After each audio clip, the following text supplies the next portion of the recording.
Muy buenas tardes, querida comunidad.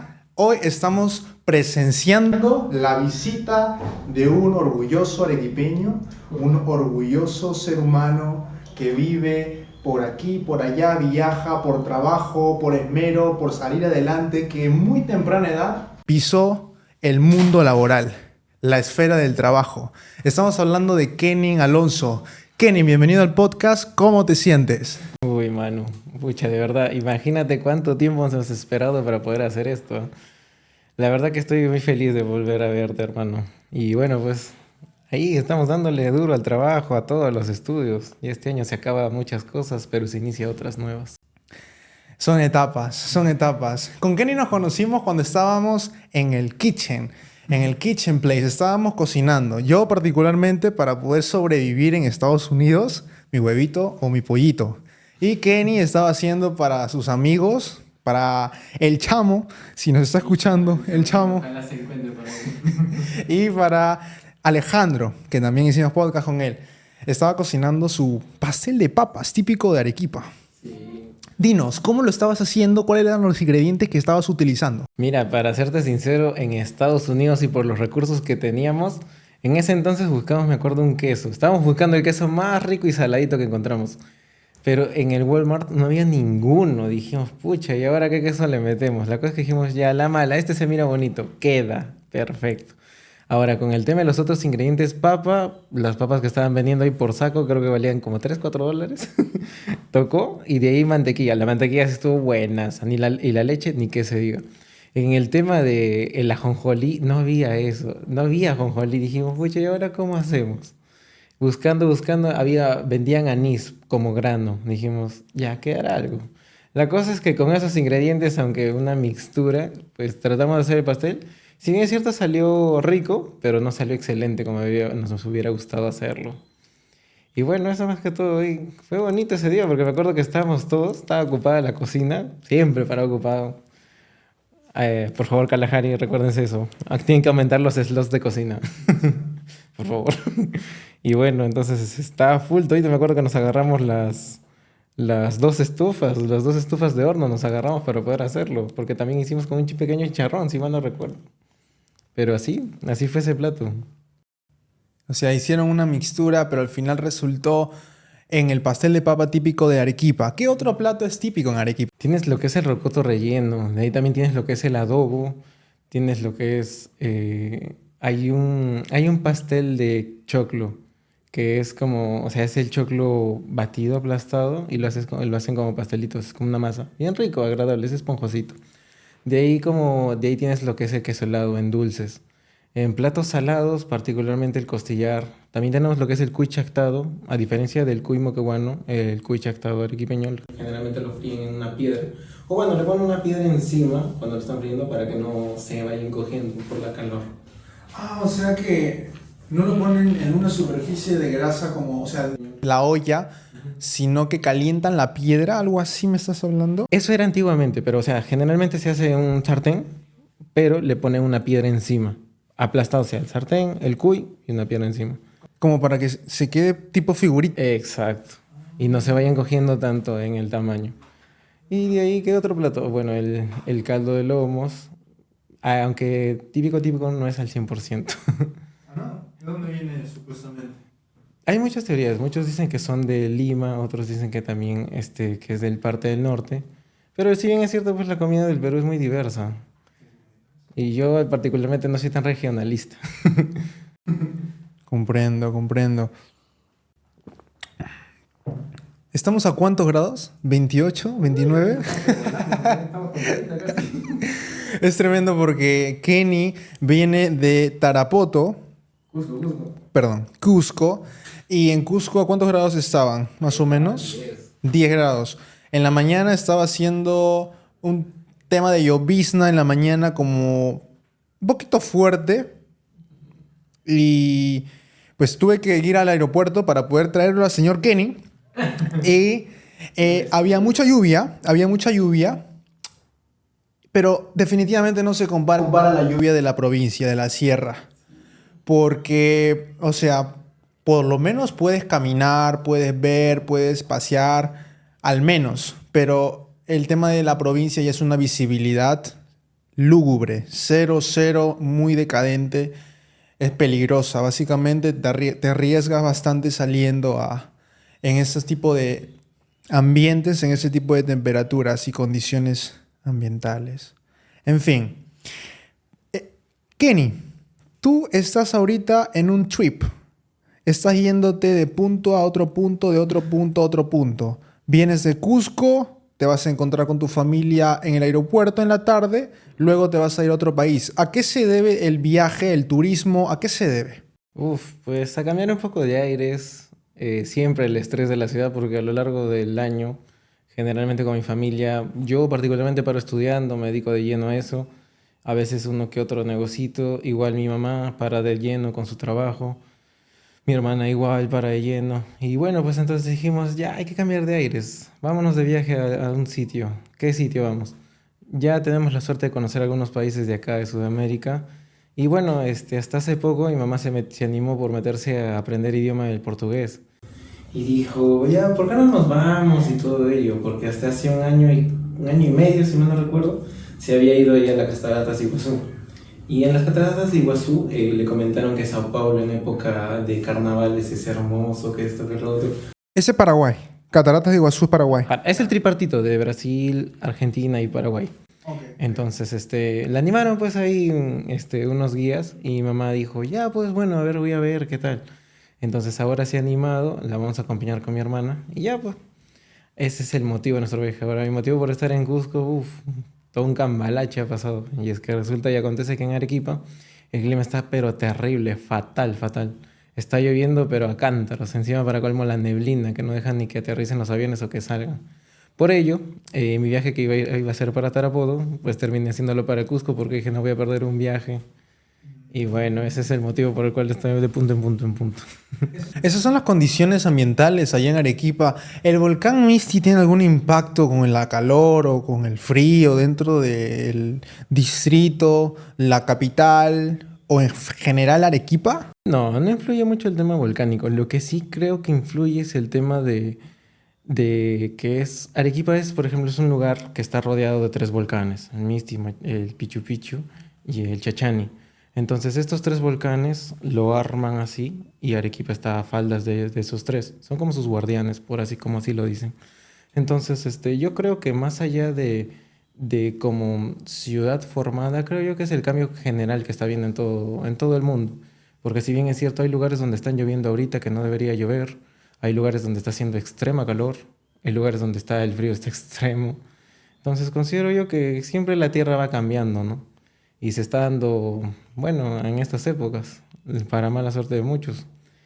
No creo que esté afectando mucho el tema de como estación, como ciudad. Mm. Generalmente los turistas me dices que tienen mayor afluencia y concurrencia en una zona turística, en una zona donde hay clubs campestres. Esa zona campestre, ¿qué de aposentos, qué de beneficios, qué ventajas o qué maravillas visuales tiene? Mira, como Arequipa tiene lugares muy bonitos, pero depende mucho a qué rubro o hacia dónde más o menos estés apuntando tú. Por ejemplo, en el tema hotelero, Arequipa es muy lindo por el centro, porque por el centro de la ciudad en Arequipa en las noches es muy iluminada. Y al ser una ciudad, como le dicen la ciudad blanca, por los sillares, termina siéndose muy vistoso. La luz blanca, o bueno, la luz en general, cuando está con los sillares, resalta mucho. Entonces eso de alguna manera u otra llama la atención. En el tema de lo que es comidas, hay lugares que ya están, por así decirlo, que son muy comunes, muy conocidos allá, que son los lugares campestres, que están ubicados ahí se me fue el nombre, por Arancota. Tienes lo que es también en Characato, y tienes lo que es también por las zonas de Cerro Colorado, que hay como una tripita donde hay puros restaurantes. ¿Sí? Generalmente esos restaurantes pues paran full los domingos, porque es donde la gente generalmente para descansando. De ahí en el tema de, digamos, conocer en sí la ciudad, digamos, atractivos turísticos, tienes lo que son los museos, puedes ir a hacer los viajes a las aguas termales del Colca o sus aguas de Yura, que son un poquito más pequeñas que las de Colca. De ahí también tienes lo que son atractivos turísticos, digamos, más campestres, sus rudimentarios en la parte de Characato. Y más que todo, Si es que algunos por ahí hay algunos intrépidos, pues en el lado de Chihuahua es como un pueblito chiquitito donde hay también pequeños restaurantes, pero cocina muy rico.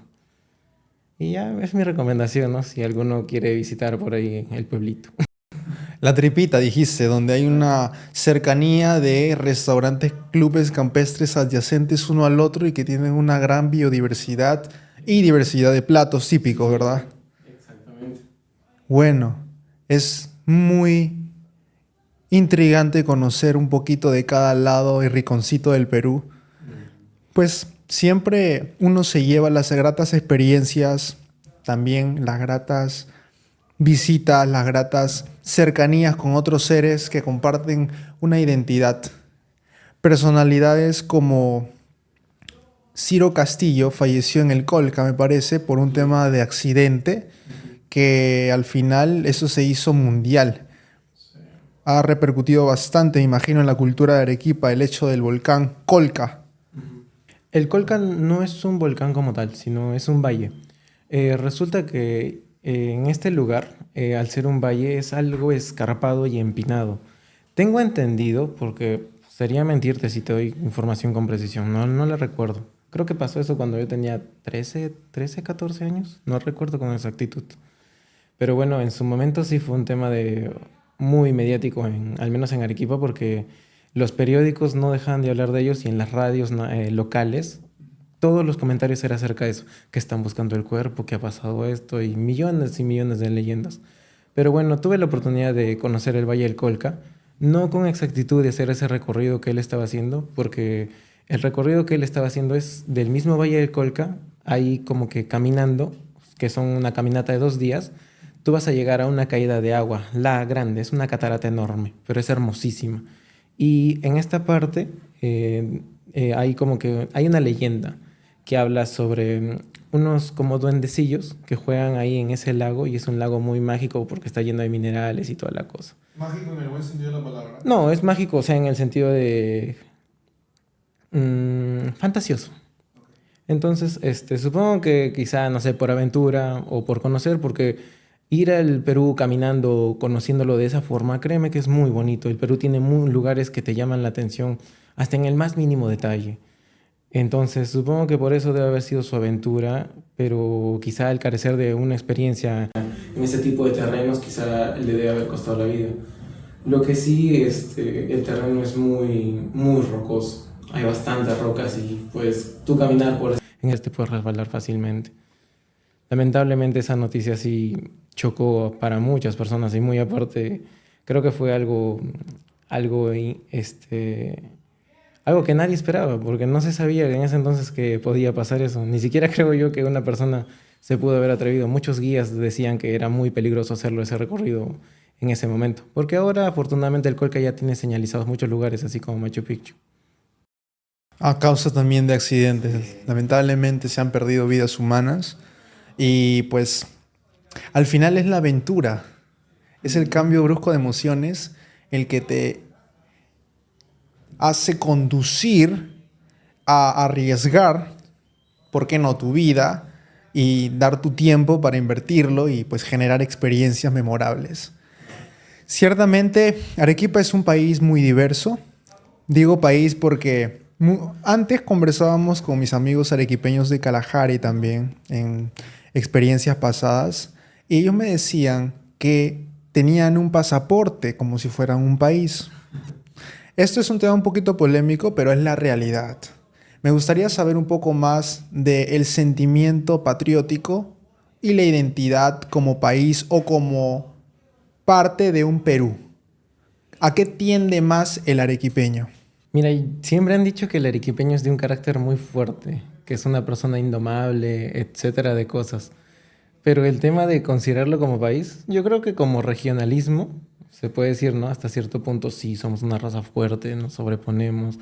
Y es que muchos lo abocábamos a cuando era el tema de las huelgas. Generalmente en Arequipa no, tenemos un nombre que era el famoso cacerolazo. ¿Qué pasaba? Las señoras, o bueno, cuando habían huelgas, las señoras sacaban sus ollas y empezaban a hacer sonar. Y ese era el famoso cacerolazo.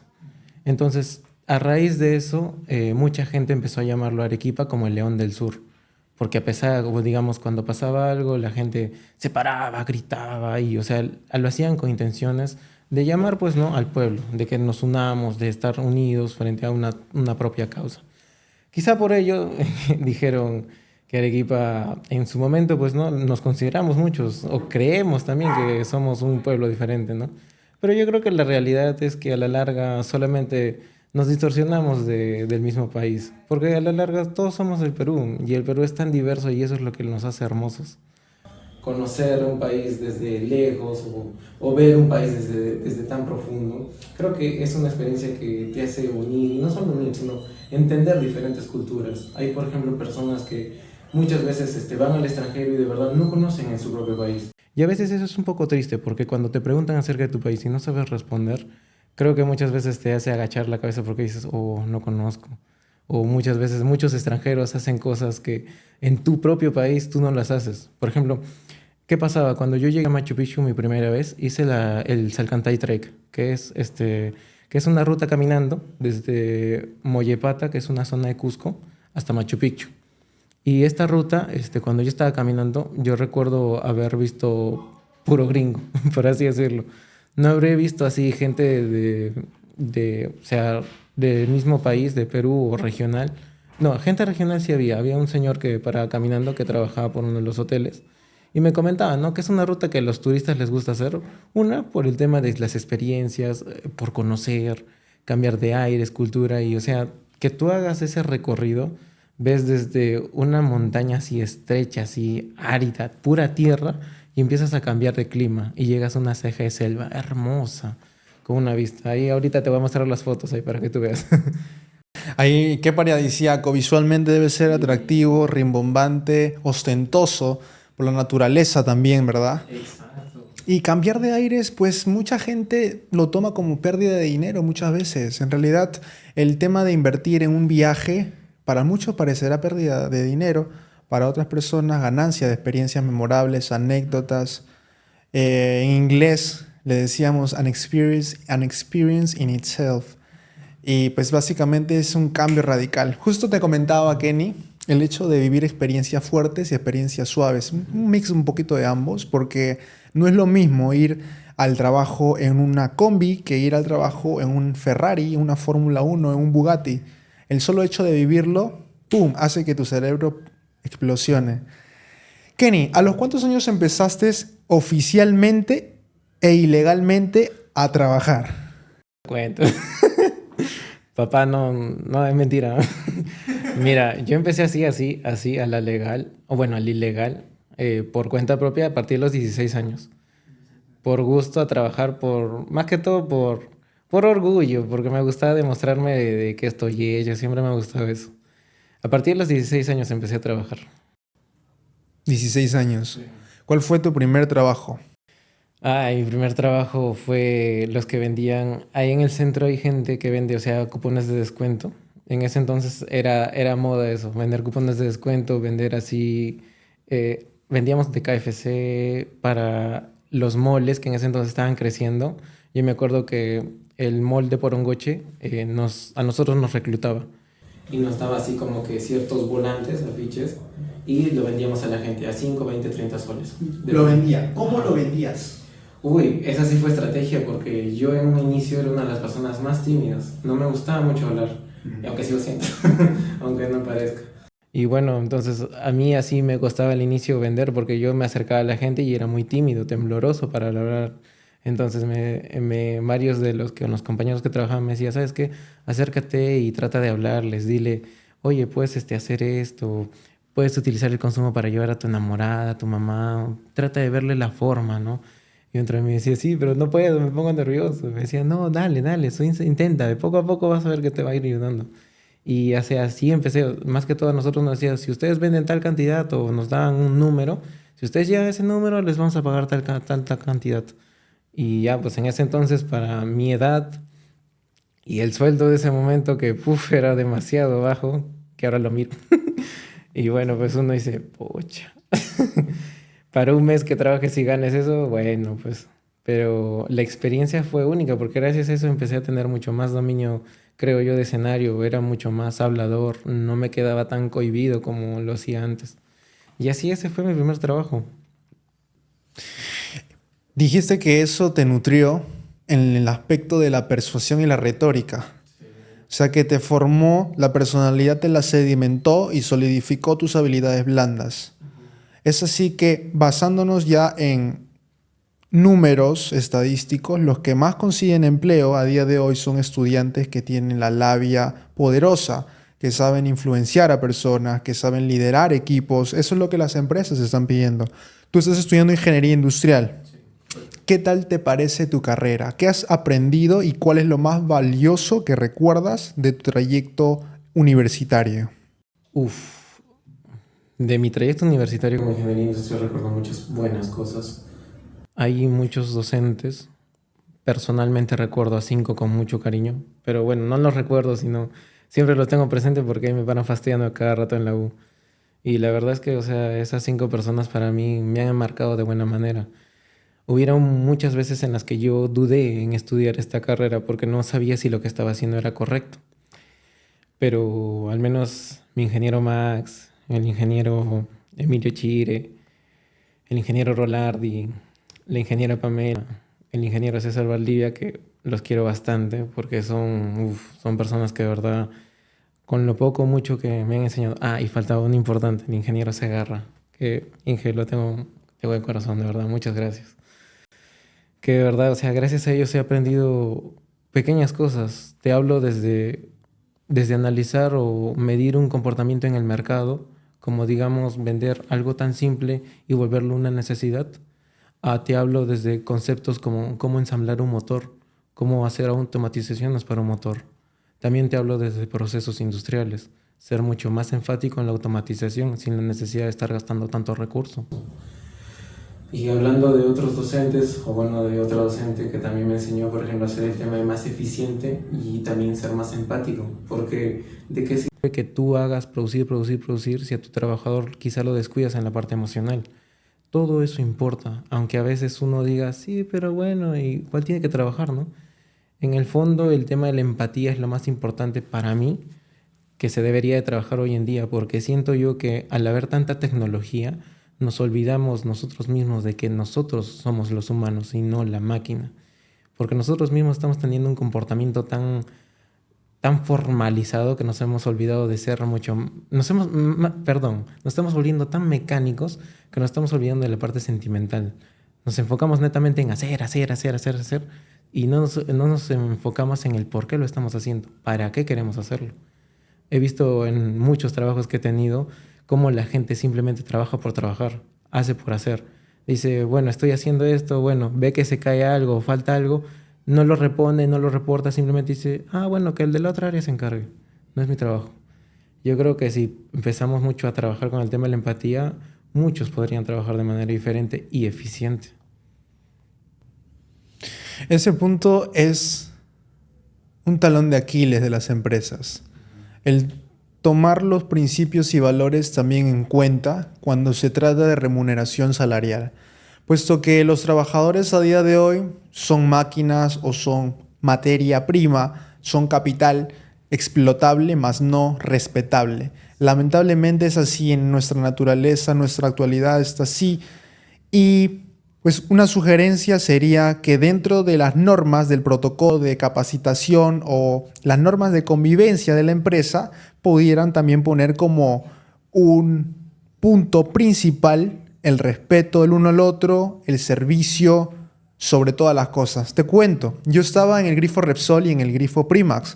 No me gusta comparar, pero es necesaria un poco el contraste en este momento. Resulta que en el Repsol han cambiado la política porque cuando yo echo gas al carro, me dicen, con un potecito agarran y me dicen, señor, ¿tiene algo de basura o de papelitos para botar? Eso jamás lo había visto. Es un nivel de servicio que se ha implementado en Repsol y me parece fantástico. Ahora bien, antes no te decían, bienvenido a Repsol, va a pagar en efectivo o en tarjeta, ¿cómo le puedo echar su tanque lleno, semilleno, completo? Y pues ahí empezamos a hablar y dialogar. Y también la forma de vestirse, el código de vestimenta. Yo creo que todo lo que estamos ahora discutiendo son variables, son muchos de los factores que empresas más top las tienen pulidas. Estamos hablando, por ejemplo, de Jeff Bezos y Amazon. Amazon maneja una política de Customer Center. O sea que hacemos lo mejor para que el cliente siempre se vaya satisfecho. Y es que Amazon al inicio había sido nombrado como The Bookstore, no como Amazon.com. Amazon es una epifanía que se le manifestó a Jeff Bezos en una biblioteca. Y como vio que el río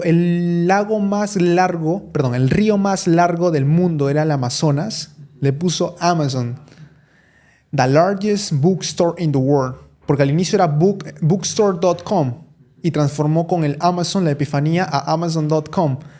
Y pasó el tiempo y se dio cuenta que podía hacer el mismo retail process y el mismo diagrama de flujo de operaciones en Amazon, pero con más ítems, más SKU. Ahora, yo el término SKU no lo conozco mucho. A duras penas he aprendido de Shark Tank México cuando Rodrigo Herrera, uno de los Sharks, usa esa palabra para preguntar a los que van a pedir una inversión, a estos chicos que se presentan con su proyecto y van a proponerle a los Sharks por tanto dinero, tanto porcentaje. Ya, el tema de SKU, tú lo tienes súper mapeado. Yo lo tengo más como supply chain, la cadena de mando. Supply chain, ¿qué diferencia? Mira, no creo que sea como diferente, o bueno, quizá a lo mejor no estoy tan familiarizado con ese término, pero yo considero que como cadena de suministro demanda mucho el tema desde lo que vas a hacer, cómo lo vas a hacer, cuánto te va a costar, hacia dónde tiene que llegar. Hay unas opciones más viables y en base a eso se va trabajando, se va armando. Por ejemplo, pongámonos en el caso de Coca-Cola. O bueno, vámonos a Bacus, a las cervezas. Mira, ¿qué pasa? Bacus antes tenía en el Perú, habían otras empresas de cervecería. Bacus antes vendía hielo, ¿no? Bacus empezó vendiendo hielo. Y a raíz de eso, como empresa, de ahí se formaron y se volvieron una cervecería. Si mal no recuerdo, y espero no equivocarme, porque si no va a quedar payaso, empezaron acá en el RIMAC, si mal no recuerdo. Espero no recordar bien. Pero bueno, cuando empezaron, habían otras empresas cerveceras a lo largo del país que vendían para diversos departamentos. Entonces, ¿qué pasó? Al ver un negocio que estaba emergente y creciendo, como estaban creciendo como empresa, empezaron a comprarlos a las diferentes marcas. Y a raíz de eso fueron creciendo. Entonces, una de las necesidades que uno tiene que ver en la cadena de suministros es la reducción de tiempos, porque el transporte es caro. Que tú mandes una carga de acá a Arequipa, de acá a Ica, te va a demandar un costo. Pero si tú calculas todo ese costo y te pones una planta ahí en Ica, necesitas ahorita mandar un cargamento para Ica, ¿qué te sale más a cuenta? ¿Mandarlo desde donde estás o mantenerlo ya hecho desde donde el área? Entonces eso pasó con las cervecerías. Por eso tengo entendido que pusieron plantas estratégicamente en cada departamento. En este caso en Arequipa, que creo que es la que distribuye para el sur. En el caso de Lima, si mal no recuerdo, o corrígeme si es que de verdad recuerdas algo, distribuye para todo lo que es el norte y el centro. Entonces, creo que en base a eso se arma. Creo yo que las empresas cuando van a hacer algo apuntan mucho al tema de costo, beneficio-costo, que es lo ideal, ¿no? Entonces, en base a eso, la cadena de mando es lo que se va ampliando. Lo que influye mucho es, más allá del beneficio, sino es el tema de tiempos. Lo que tú buscas con una cadena de suministros es la reducción de tiempos, porque el tiempo de verdad es dinero. El tiempo es millones y trillones y wow. Con decirte nomás que he estado averiguando y hay gente que no está dentro de los 100 primeros más ricos de Forbes, pero ellos son los más poderosos y no están nombrados, son los unknown people.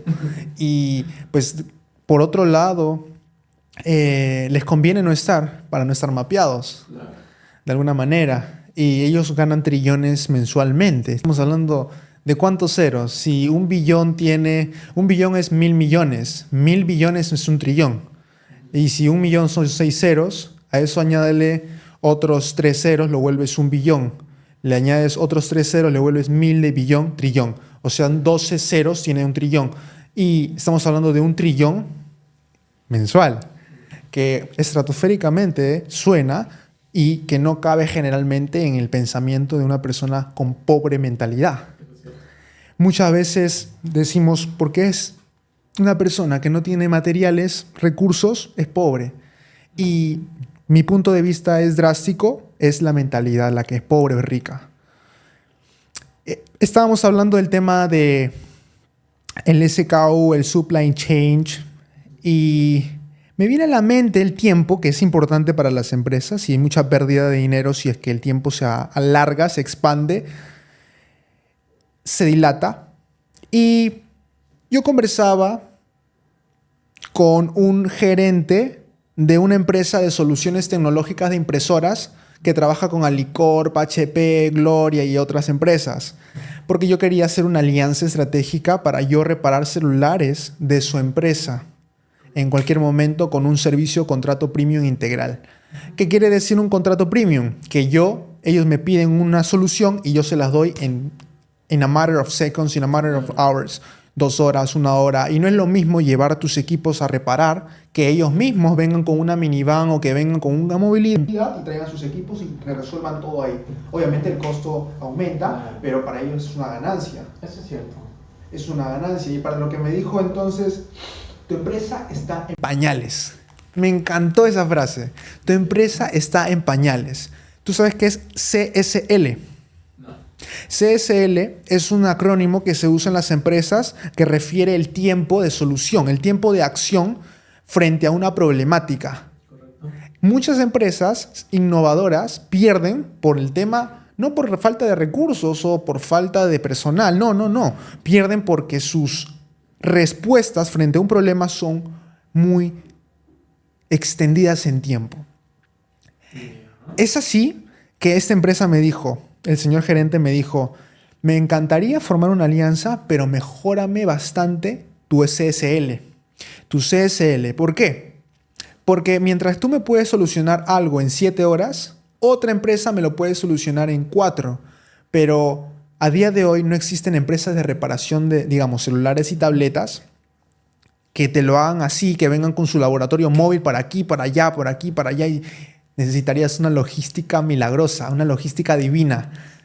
El tema de la logística es un talón de Aquiles también de todas las empresas, porque logística, si no, a ver, de repente mi concepto es erróneo, la logística es reducir tiempos en envíos, compras y llegar al cliente, básicamente, en menos tiempo. Ya está correcto, pero falta la parte de adelante. O sea, para mí todo tiene un antes, hoy y para un después.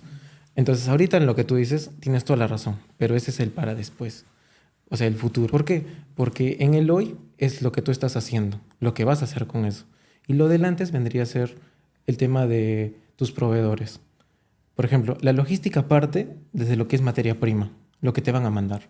Si tú primero no tienes una buena estrategia en tiempos, por ejemplo, vayamos al tema de tus celulares. Si tú, digamos, no tienes bien claro con el tema de tus tiempos de los proveedores que te van a enviar en el tiempo que tú necesitas o no dispones de un stock para reparar los equipos que vas a necesitar ahora, entonces ahí ya estás fallando en uno. Todo en la cadena de mando se evalúa todito eso y la logística abarca todo, desde lo que empieza hasta lo que se termina. O sea, lo que vendría a ser un producto, digamos tus equipos a reparar, tus repuestos, tus trabajadores que van a repararlo, y digamos que tus clientes, tu entrega final. Desde ahí se va partiendo la logística. Y o sea, en esos procesos van a haber o tiempos muertos o tiempos lentos. Entonces, es en esos puntitos donde tú tienes que enfocarte hacia dónde vas a estar apuntando. Porque con ello vas a ir mejorando. Viceversa, si es que... ¿Cuál era el término? ¿CSS? CSL. CSL. Bueno, dependiendo de hacia dónde vayas a trabajarlo, porque cada empresa creo que manejan diferentes tipos de tiempo. Por ejemplo, al menos en lo que son importaciones, el tema de logística es fundamental. Si no tienes una muy buena logística, tu costo se puede o abaratar o incrementar. Y al menos en la logística para importaciones es fundamental todo ello. La logística, en resumen, es un globo cuyos subconjuntos son parte proveedores, parte empleados o colaboradores y finalmente los clientes. Claro, siendo algo súper técnico de explicarlo. Sí. Fantástico. Entonces, con una buena logística, que es muy difícil de desarrollarla, puesto que se necesitan etapas de experimentación, hay una palabra que también llega a mi cerebro que se llama validación. Validación. Validación de modelo, por ejemplo, modelo de negocio. ¿Cómo llegas a los clientes? ¿Ellos van a ti o tú vas a ellos o ellos tienen que esperar tal tiempo para agendarte? No sé. ¿Cómo ganas dinero? ¿Cómo es que estructuras esa parte económica? ¿Cada cuánto renuevas tu stock? Sí, en el tema de lo que vendría a ser lo que es validación o modelos para clientes, creo que varía como producto. Porque digamos, si eres una manufacturera, generalmente tú no buscas los clientes vienen a ti porque tú estás produciendo un bien. Pero cuando tú eres, por ejemplo, digamos, una importadora, tú tienes que buscar los clientes porque tú ya tienes un producto final. Yo creo que depende mucho el producto que tú tengas para que te enfoques hacia la clientela. Porque ¿de qué me sirve a mí? Ya, digamos que yo ahorita fabrico placas de celulares. Obviamente va a haber una empresa que venda celulares que me quiera comprar eso. Entonces, ¿cómo que yo vendo celulares? Yo tengo que buscar clientes. Influye mucho, creo que el tipo de empresa o el tipo de producto que ofreces. En definitiva, es multifactorial la decisión de buscar o que te busquen los clientes. En el aspecto del trabajo, ¿recomiendas a los estudiantes de 14, 13 o 12 o 10 años a muy temprana edad iniciar a trabajar en el Perú? Ah, de frente, a vender caramelos, por favor. Es que de alguna manera, yo siento que es un choque tanto de madurez emocional y que podrían llegar hasta el psicólogo. Pero vamos al contagio del hard working philosophy. Porque yo creo que mientras más contexto de sufrimiento, más pivot para llegar al éxito. Yo creo que no. Ahí sí te contradigo. ¿Por qué? Porque mira, ¿qué pasa? Depende mucho qué cosa quieras. Porque ¿de qué me sirve en mi caso? A mí me gusta, y bueno, siempre ha sido mi ambición saber de todo. Me ha gustado siempre saber de todo, aunque a veces sepa cosas muy mínimas o sea netamente enfático que sé esto bien, me siento cómodo. Pero hay personas que no les gusta saber de todo, simplemente quieren saber esto, algo en necesidad. Entonces, en el tema de que trabajen desde cero, que quieran sufrirla o experimentarla, creo que depende de su perfil, hacia dónde quieren llegar. Porque de qué les sirve que, imagínate a una persona que quiere ser un médico, un excelente médico. Yo creo que no necesariamente necesita trabajar de cero. Y tampoco digo que se ponga a experimentar con pollos o experimente con química o física para decir, ya, así funciona esto o así debería ser. Yo creo que con estudios o que vea o que tenga la posibilidad de al menos estar cerca a un laboratorio, una pequeña farmacia, un hospital, que tenga esa posibilidad, yo creo que influiría mucho. Considero yo, y ahorita sí viendo esto, que debería haber como unas empresas o algo que cree, no sé si una realidad virtual o algo que te ponga en físico lo que quieres. Digamos que en mi caso, pongámonos, yo tengo ahorita 15 años y me gustaría ser un programador estrella, un desarrollador. Que poder tener algún software que asimile eso y que me haga como que entrar en contexto para poder saber si lo que quiero o lo que estoy buscando va a ser lo que de verdad quiero, porque a veces uno cuando con esa edad no sabe realmente qué es lo que quiere. No tiene una madurez o al menos una precisión para decir, ya, esto voy a hacer. Entonces creo que variaría dependiendo del contexto. Ahí matarías un prototipo mental que se me armó hace 3 años que se relaciona con lo mismo que acabas de decir, reducir tiempos.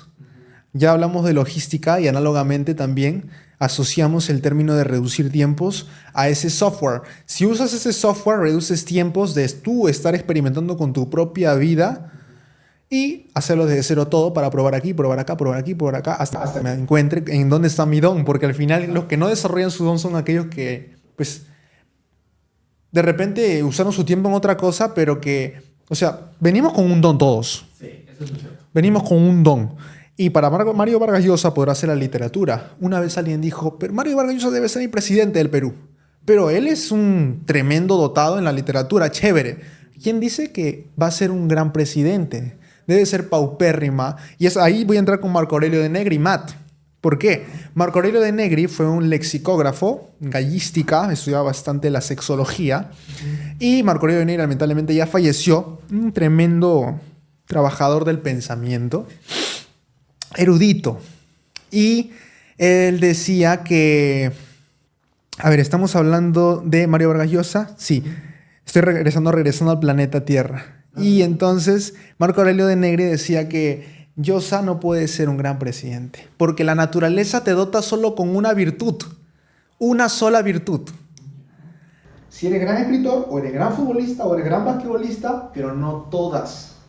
Ahora, es una excepción el tema de Leonardo da Vinci, porque él sí ha sido gran matemático, filósofo, astrónomo, cosmólogo, no sé, todo lo que termine en ólogo. Y, como lo vuelvo a repetir, Mario Vargas Llosa podrá ser buen escritor, buen literato, pero no puede ser buen presidente. Porque si es bueno en uno, es malo en otro. Si eres rico, eres bajo en potencia sexual. Así de simple, así de simple, así de simple. No sé qué opinas en ese aspecto. Es un pilar que Marco Aurelio de Negri dejó en claro, en vida. Yo creo que hasta que alguien no lo intente, no podemos decir lo contrario, ¿no?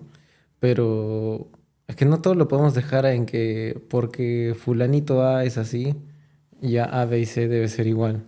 Siempre creo que debe haber excepciones a la regla.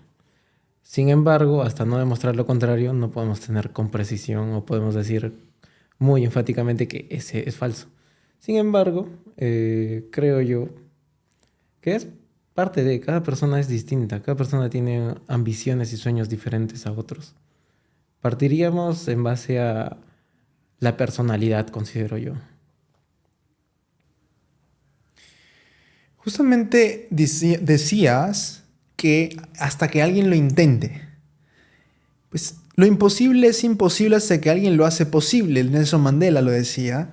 Y yo creo que es el enfoque, la perspectiva. ¿Crees que puedes?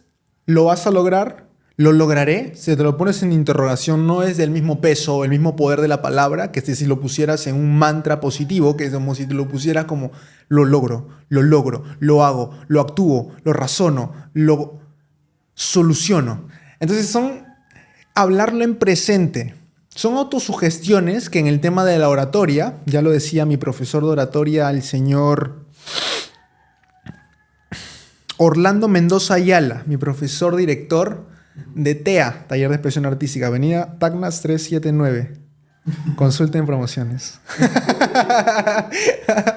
Él lo decía, no me digas en futuro, voy a ser un gran líder, voy a ser un gran futbolista, voy a ser un gran estudiante, un gran hijo, tendré el conocimiento de Einstein. No, tampoco te compares, me decía. Cuando me ponía en el estrado, me decía, dilo en forma presente y como tú como persona, primera persona, dilo. Ya, entonces ya cambiaba ahí la psiquis, porque ya la psiquis no como a posteriori, sino a priori. Claro.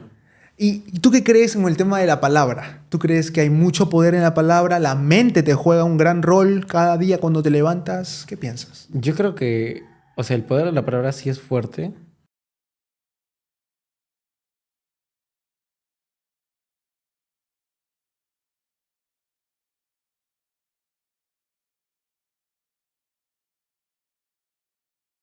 Yo puedo hablar piedras ahorita.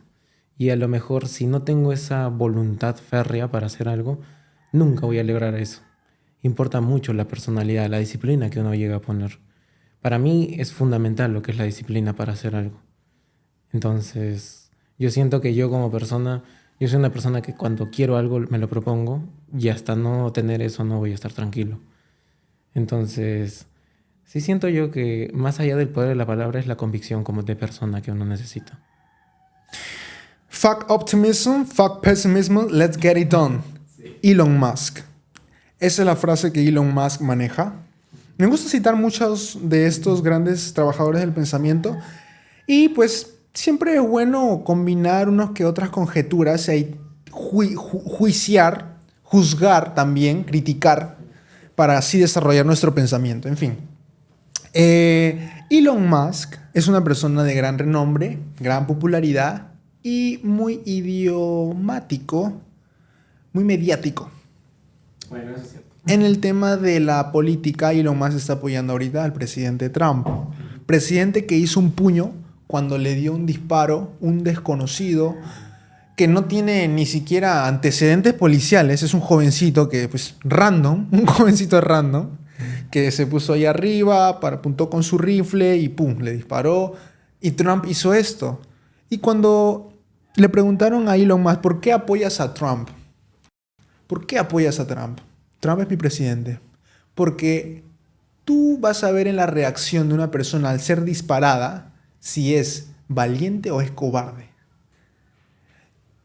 Ninguna persona se va a levantar con el puño a decir, vamos a luchar, vamos a seguir. Esta batalla no se termina aquí. Entonces es una persona valiente. Eso es lo que demuestra Trump con su gesto.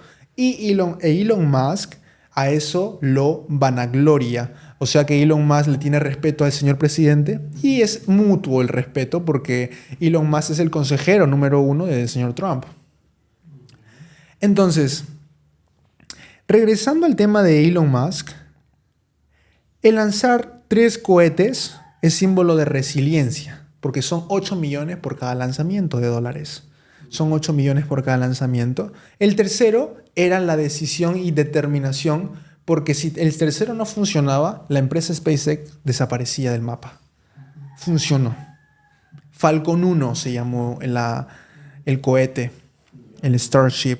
Y SpaceX, a diferencia de Tesla, Tesla sí tuvo muchos bankrupt moments, pero al final pues lograron construir el Roadster, Tesla Roadster, que se vendió a la gente del sector A más pudiente y pues con ese dinero que se pudo invertir en SpaceX.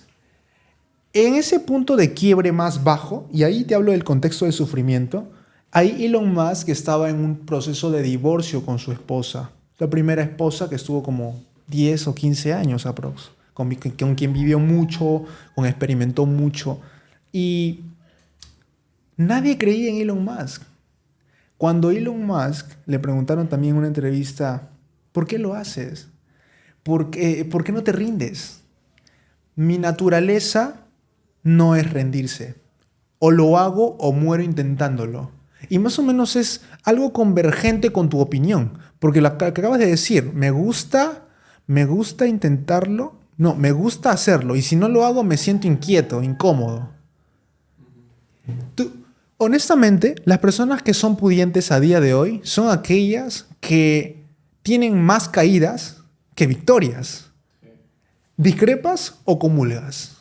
No, yo considero que te puedes caer 1000 veces, pero si esas 1000 veces van a ser las mismas caídas, eso sí es un fracaso.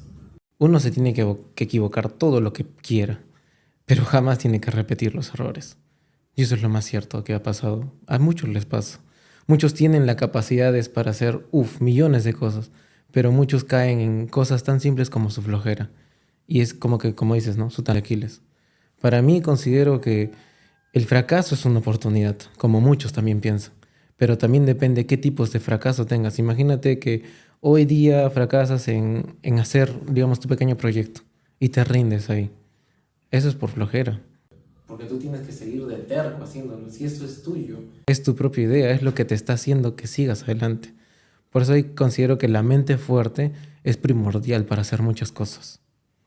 Tú mismo me lo dijiste cuando estábamos en el viaje, la mente fuerte lo es todo.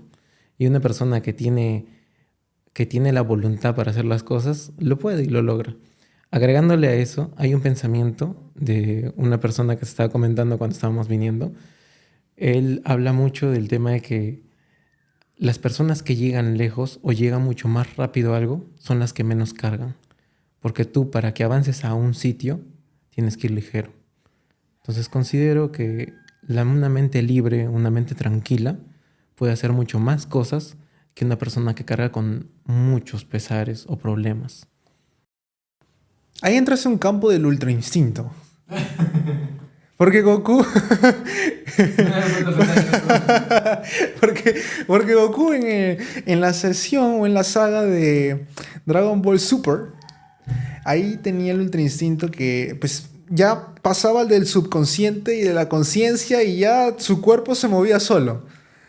Y ya no necesitaba ni siquiera las conexiones de su cerebro a sus miembros o a sus músculos, sino simplemente que venía un enemigo y ya no estaba ahí. Y ya el enemigo ya había sido golpeado. Estamos hablando del calvito Jiren.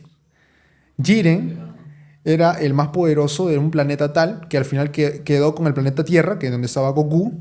Jiren, uno de moradito, de morado, era su piel morada. Pero vamos a la lección y la moraleja que trasciende de Dragon Ball Super. Goku hace amigos con sus enemigos. Siempre ha sido así.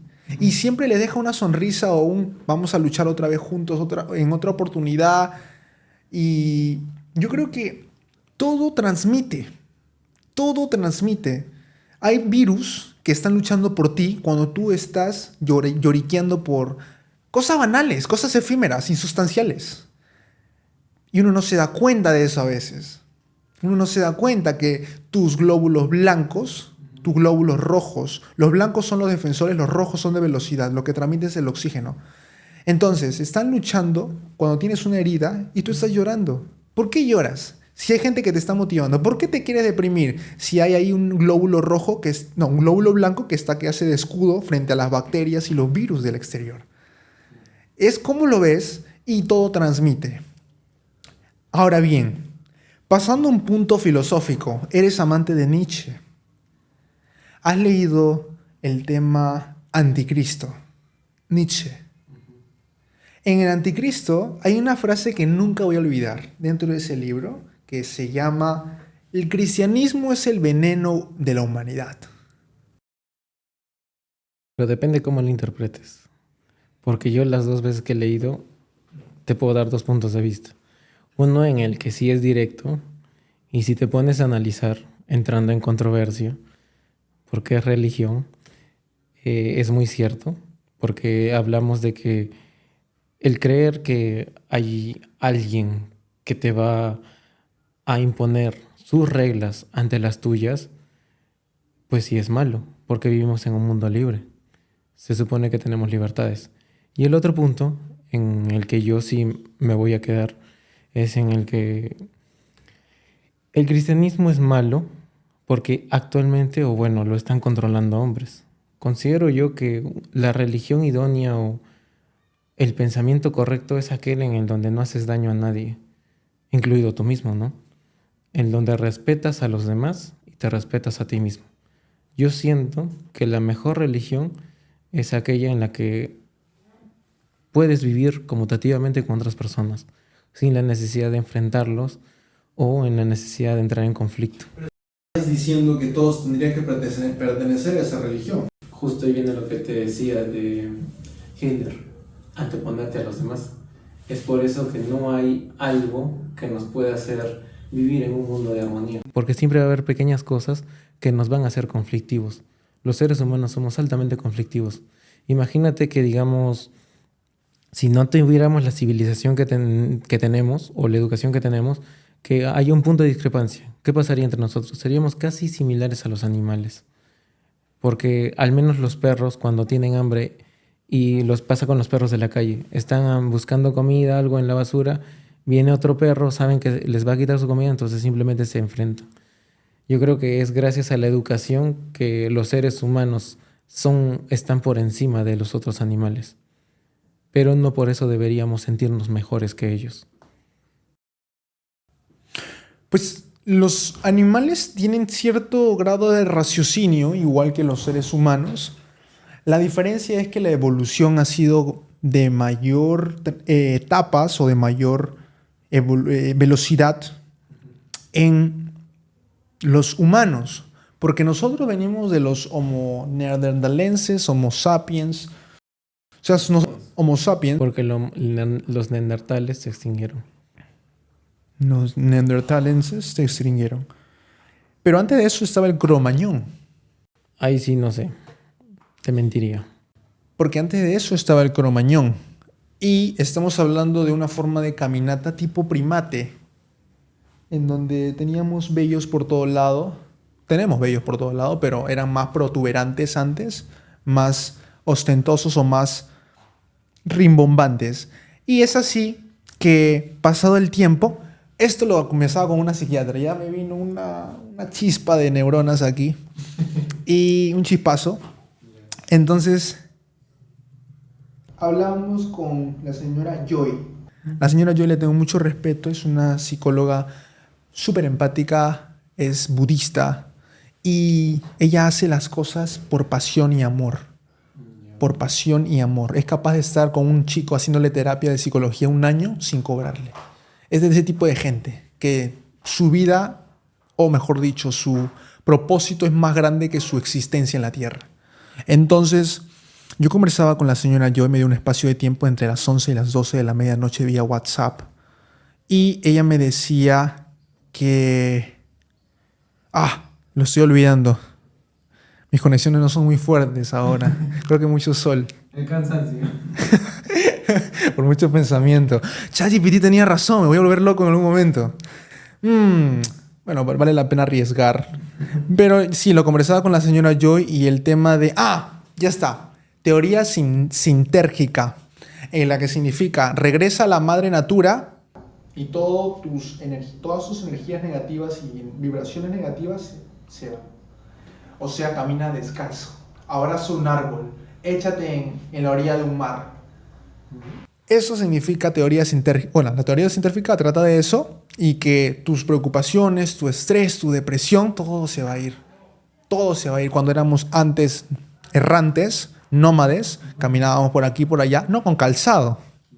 Estábamos desnudos en la parte, pues, tanto del tronco, la parte superior e inferior. Estábamos descalzos, desnudos. Pero vivíamos. Es más, los incas hasta los 120, 180 años llegaron, a 200 años, si no mal recuerdo. Los incas, pues, se nutrían de la madre natura, no cocinaban, no le echaban condimento, no le echaban su ajo, comían, quinoa comían. Entonces, vamos a ello, al tema de regresar a la madre natura cuando estamos en nuestros peores momentos. ¿Alguna vez has caminado descalzo, has abrazado un árbol, has visto gente que le funciona ese tipo de terapias?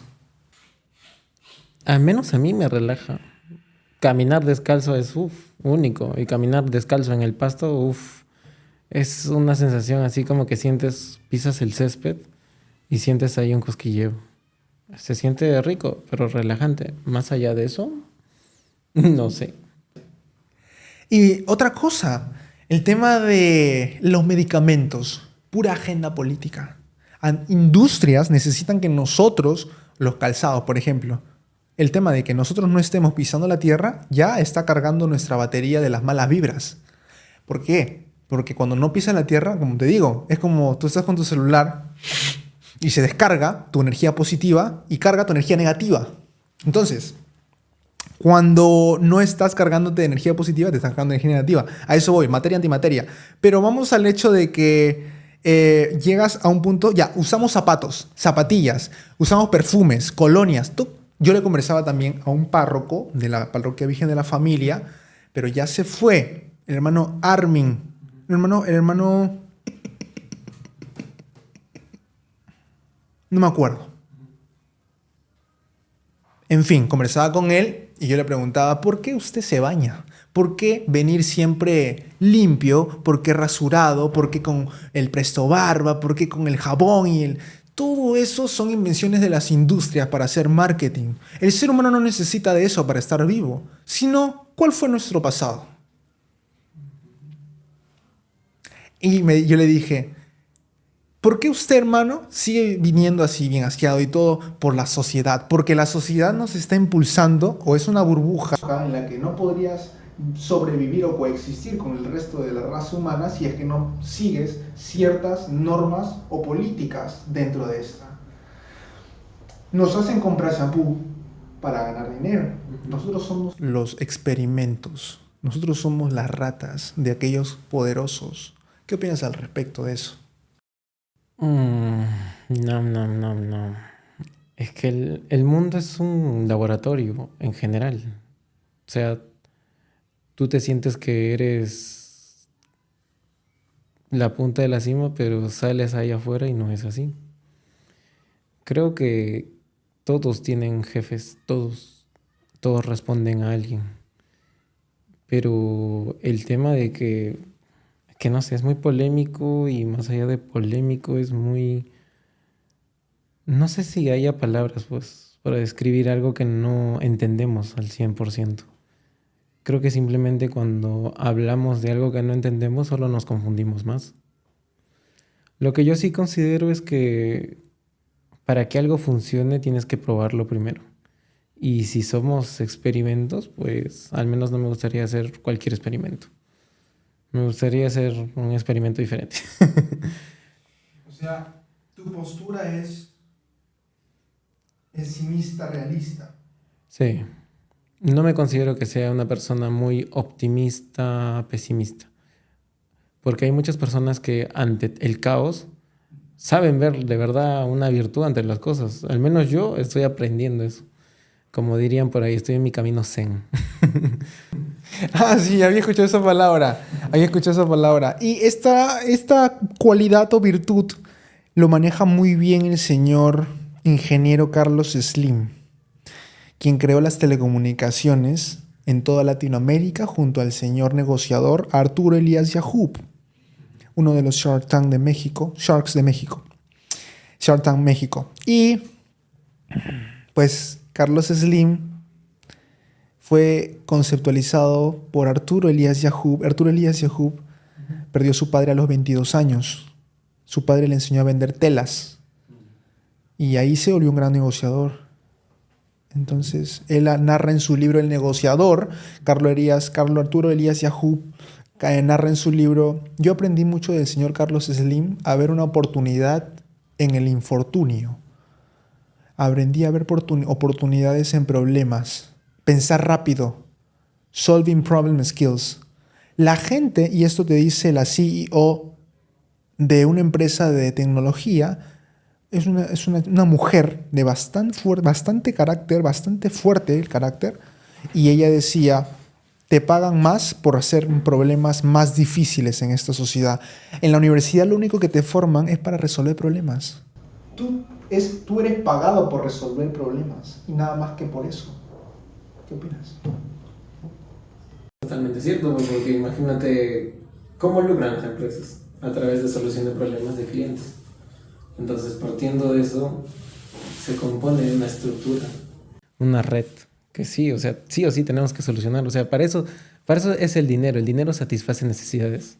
Y básicamente las personas que satisfacen necesidades están encargados de ciertas cosas, ciertos objetos. Creo que todo depende de hacia dónde se está haciendo todo.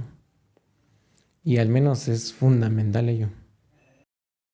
¿Podríamos comunicarnos sin un lenguaje?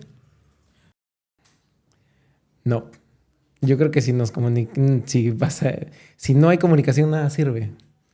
La palabra o comunicarnos fue por lo que somos ahora. Pero si tú sabes, el tema de la comunicación engloba muchos elementos: emisor, receptor, canal, código, mensaje. Eso es una concepción humana, mas no es trascendental. Es decir, antes no existía. Se le llamaba de otra manera, pero no existía. O sea, estamos hablando de... ¿Podríamos comunicarnos más allá de un lenguaje? A ver, ¿qué es un lenguaje? Empezando por eso, un lenguaje es un idioma o un canal por el que nosotros, a través de símbolos, frases, gestos, expresiones, transmitimos a un receptor una información. Eso es un lenguaje. Y antes nos comunicábamos por medio de gemidos, por medio de señalizaciones, pero más allá de eso, por instinto de supervivencia. Porque un lenguaje, por ejemplo, el simple facto de ir a cazar una especie para comérsela y para sobrevivir, para mandársela a la familia, eso es cariño, eso es amor.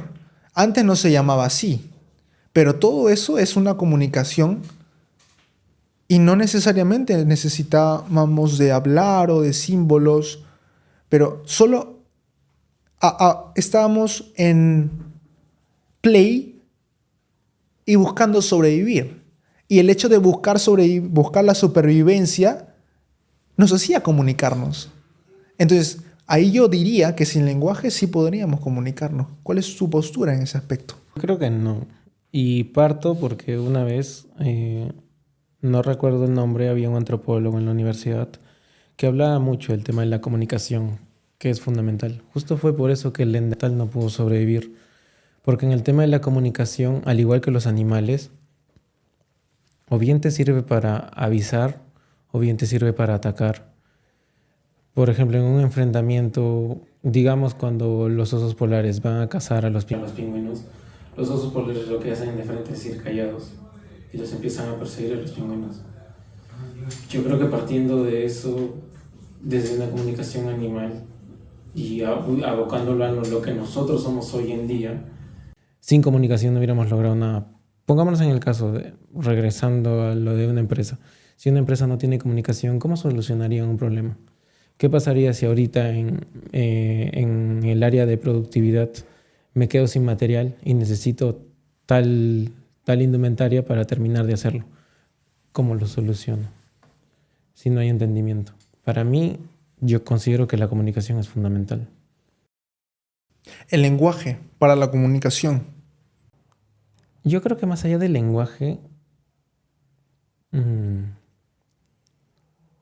es que sería como que redefinir o definir conceptos.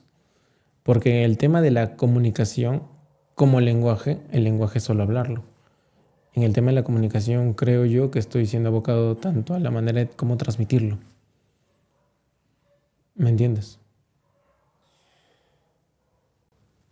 Comunicación debe haber para lograr un objetivo, para que una empresa, su coexistencia de empleados o colaboradores lleguen a producir algo magnánimo, algo grande, o simplemente cumplir las labores del día, necesita comunicarse. Los gerentes con otros gerentes necesitan comunicarse. Vamos al hecho del cómo. El cómo sería el lenguaje. A eso defines. Exacto. El cómo sería el lenguaje. Si no hubiera un cómo, ¿podríamos llegar a comunicarnos? ¿Cómo nos comunicamos? ¿O simplemente nos comunicamos?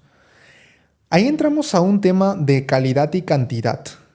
No cuánto importa, sino eso único es de gran calidad, eso único es transformador, eso único es trascendental. Pues básicamente nosotros somos seres humanos. Chévere.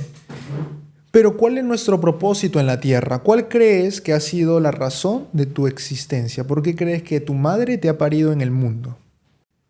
Ay, sí me agarras. Porque yo creo que razón de existencia mía, no. Yo creo que uno no nace con propósito, uno busca su propósito en el camino. Porque al menos yo que yo sepa, yo de chiquito no quería ser ingeniero. Yo de chiquito quería ser como mi papá, abogado. A mí de chiquito si me preguntabas qué quería ser de grande, yo quería ser notario. Ese era mi sueño. De chiquito, te hablo así, cuando más o menos así 5 8 años. Y de ahí mi pensamiento fue cambiando, porque yo veía cómo mi abuelo trabajaba, los aparatos que utilizaba, y me llamaba mucho la atención. Y le decía, abuelo, abuelo, enséñame, quiero ver. Me decía, sí, hijo, mira acá, mira. Y mi abuelo es topógrafo. Y me mostraba los aparatos, el teodolito. Me decía cómo lo presentaba, cómo lo ponía. Y a mí me llamaba mucho la atención eso. Entonces le decía, abuelo, ¿y qué? ¿Cómo se llama lo que haces esto? Así. Me dijo, mira, hijo, yo soy ingeniero. Y, o sea, y tú puedes ver esto, o sea, así. Y si es que eres ingeniero, puedes hacer esto. Y mira, no está. Y a mí me llamaba, no, que solo firmas. Y yo decía, ah, sí, abuelo, así, de verdad. Y me decían, sí, no está complicado. Y yo, oh, ya. Entonces, por eso, o sea, fue cambiando. O sea, por eso te digo, yo al menos que yo sepa, no he nacido con propósito. En el camino me he ido dando cuenta hacia dónde estaba apuntando. Y es más, creo que ahora, por las cosas que se están dando, ha ido cambiando totalmente mi rubro, porque al menos cuando yo empecé la carrera, mi sueño era tener una desarrolladora, poder, como tú dices, solucionar problemas con software. Pero a raíz de que he ido avanzando, Me gustó mucho lo que era el tema de productividad, manufactura. Mi sueño, después uno de mis sueños se volvió querer tener una facturera de vidrio. Y todo eso a raíz de que hay un lugar acá en Arequipa donde hay arena de muy alta calidad, que tranquilamente si se procesa bien se puede vender vidrio de muy alta calidad. Entonces, al ir avanzando y trabajando en otros sitios, me he dado cuenta que el rubro minero es fuerte y es alto.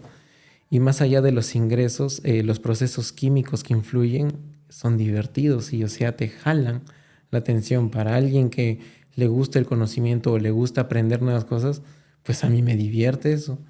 Y lejos de eso, pues trabajar en lo que era logística, ni que se diga, ¿no? Entonces, por eso te digo, o sea, creo que va cambiando todo conforme vas avanzando. Y no te digo yo que sea indeciso, ya tengo ahorita al menos claro hacia dónde voy a ir, pero necesito ahora primero terminar para no alocarme, porque muchas veces uno se aloca, hace millones de cosas y uy, termina resbalándose por querer correr. Entonces por eso te digo. Va moldeándose entonces el propósito desde tu punto de vista. Va moldeándose con el pasar del tiempo, las experiencias, las personas maravillosas que pasan por tu vida y sus anécdotas. En este caso, tu abuelo, que era topógrafo y te enseñó el tema de las herramientas y que la ingeniería produce dinero de esta forma y tal forma y que no solo eran firmas, ¿verdad? Pasando a otro tema, que es ya un poco más existencialista y filosófico, ¿ya descubriste quién eres? Mm, Eso sí es interesante. Mm, Creo que quién soy todavía no lo he descubierto, pero sí que quisiera llegar a ser, al menos a mí, si me lo preguntas, me gustaría llegar al menos a ser una persona que influyó positivamente en los demás, a inspirarlos en sueños, pero no en sueños banales, ¿no? Sino en sueños que ellos mismos se motiven, que saben que pueden lograr. Hay muchas personas que carecen de recursos económicos para poder estudiar, pero yo no digo que eso sea una limitante. Muy por el contrario, si de verdad es eso lo que quieren, hay formas. Ya sea haciendo becas, postulando programas de becas, como también pues creando ellos desde cero, porque nada es fácil en esta vida. Y las cosas que de verdad te cuestan o las cosas que de verdad valen son las que más te van a costar. Creo que es la meritocracia para mí. Meritocracia. Todo a base de méritos. La gente que se lo gane por su sudor. No por nepotismo, no por conveniencia, no por para, como se le dice muchas veces en Perú. Y lamentablemente así rige nuestro ecosistema burocrático. ¿Cuáles son tus proyecciones? ¿Cómo te ves de aquí a 5 o 10 años? Mm, Vamos a soñar. Pues me veo en un trabajo donde esté teniendo un rendimiento óptimo para lo que yo considero. Y pues me gustaría seguir viajando como lo sigo haciendo. Eso más que todo. Porque si fuese avaricioso, aunque sí lo soy, no espero estar apuntando a mucho, en el buen sentido de la palabra. ¿Te gusta ir tranquilo? ¿Eres una persona que ves realista, de forma realista, tu estado, tanto emocional, económico, y te gustaría en algún momento, me imagino, brindar seguridad económica a tu pareja cuando la tengas y cuando disfrutes con ella, pues, ¿no? Mi punto de vista en ese aspecto, mira, más allá de ser una persona tranquila y todo eso, yo creo que no lo soy. Suelo ser muy efusivo. Pero ha sido gracias a esa intensidad que yo he cometido muchos errores. Entonces es por eso que he aprendido de buena o mala forma a ser más calmado. Porque como todo joven, uno es muy enérgico y siente que así se caiga, se puede levantar. Pero uno tiene que saberse dar cuenta cuándo debe actuar de una manera así tan sagaz y cuándo tiene una manera que actuar prudente, calmado, sabiendo qué paso dar. Porque si uno actúa por actuar o actúa por sentimentalismo, simplemente fracasa. Al menos yo tengo muy entendido y lo tengo muy claro. En los negocios, si tú mezclas emociones, pierdes. Para que uno de verdad haga buenos negocios, tiene que ser lo más frívolo posible. No hay de otra. En el tema de los negocios ya entramos a inteligencia emocional y no solo los negocios en la parte de las empresas, sino también en la parte del trading. Ahora se ha escuchado de repente que a día de hoy no está muy popularizado en el Perú. Sin embargo, esto está haciendo un boom por el tema de las criptomonedas, las inversiones en real estate, entre otros ámbitos, en los que hay riesgos. Mientras que el riesgo es más alto, hay mayor retorno, mayor ganancia. Y si esto lo aplicamos en la vida, se da de la misma forma. Mientras que tu riesgo es más alto, podrías morir o podrías haber pasado una experiencia súper memorable, súper cambiante, súper rompedora. Entonces, podríamos decir que no eres una persona tranquila, eres efusiva y que deberías aprender a ser más preciso en tu variación de emociones que jueguen a tu favor para que puedas lograr tu máxima plenitud de éxito y de balance, podría decirse emocional. Yo creo que, y te soy sincero, yo creo que el balance emocional es fundamental para cualquier cosa, sobre todo para asumir retos. Porque el sentimentalismo influye mucho en la toma de decisiones. La cabeza caliente te juega malas pasadas. Ahora, respecto al trading, yo creo que ese tema del concepto de riesgo y beneficio, considero yo que está mal interpretado para mí, porque, o sea, tomamos como que el mismo porcentaje de riesgo, la diferencia va a ser el porcentaje de beneficio. Yo considero que para que una persona mida esa variable, tiene que medir como dos variables totalmente distintas. El porcentaje de riesgo que tú tengas, si bien es cierto, sí, mientras más riesgo, más ganancia, totalmente de acuerdo. Pero de ahí que las asumamos como una sola variable, no es así. Porque cuando tienes riesgo a hacer cualquier cosa, mientras más riesgo, sí, puede que ganes más. Pero dentro de ese riesgo tienes que entender que puede ser una variable de ganancia cero. Porque ¿de qué te sirve apostar por algo al 100% si sabes que esa cosa que se te va a beneficiar no te va a traer algo remunerativo? Ejemplo concreto.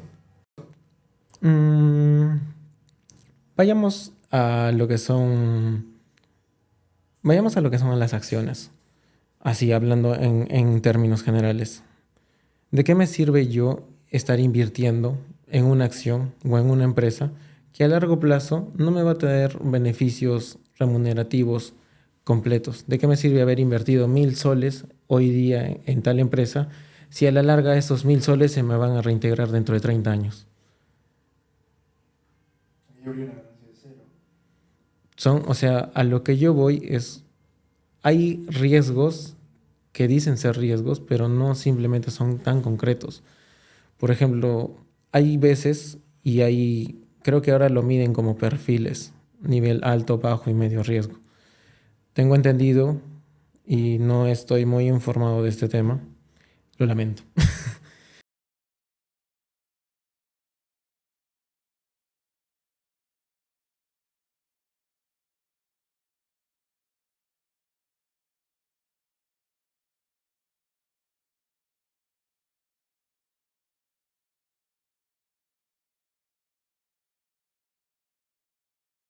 Entonces creo yo que en base a ello muchos trabajan.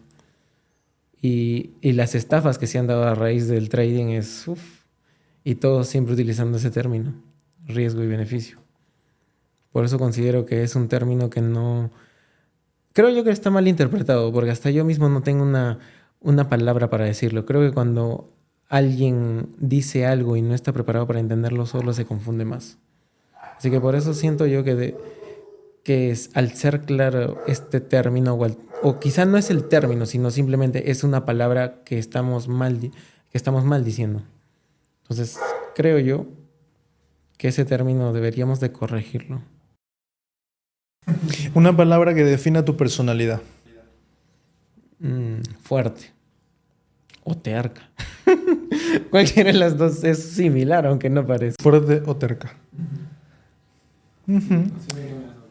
¿Cuál sería un mensaje para dos sectores? Sector turista de Arequipa, ¿a dónde me debería ir si yo solo tengo 1.000 soles para poder gastar? Y número 2, un mensaje para la población de ingenieros que están en formación. Universidades particulares e universidades públicas. Que ahorita el sector industrial está complicadísimo. Hay trabajos que están saturados de personal y mucha gente se pelearía por un puesto. Y que los trabajos...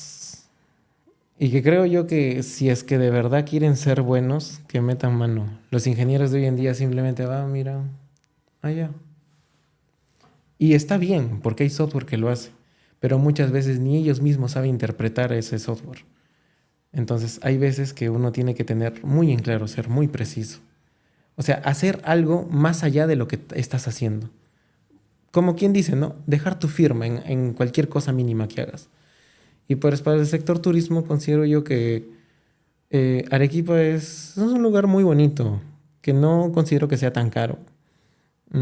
Creo yo que con que conozcas el Colca, vayas a los diferentes museos que hay, vayas a la ciudad, diferentes restaurantes, generalmente la comida en Arequipa suele ser muy buena.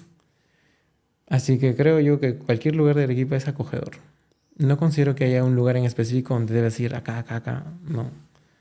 Creo yo que Arequipa tiene sus huequitos, como tiene sus buenos restaurantes, como para que puedas disfrutarlo, tanto en familia como en amigos. Necesitan entonces un presupuesto de 20.000 soles para poder conocer cada uno de los huequitos. Pues bien, ha sido un momento grato, una conversación muy enriquecedora para ambas personas.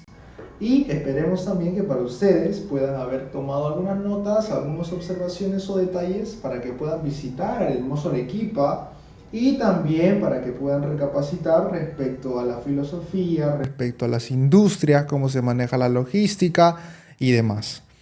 Muchas gracias por haber presenciado este podcast, gracias por el apoyo que le están dando al canal. Vamos a seguir creciendo cada día más y más y más y traeremos más personalidades así de incandescentes, en el buen sentido de la palabra, como Kenny. Kenny, muchas gracias por haber estado en este podcast. Agradezco de corazón el haber venido desde Arequipa hasta aquí, moverte por aquí y por allá. Muchas gracias, Kenny.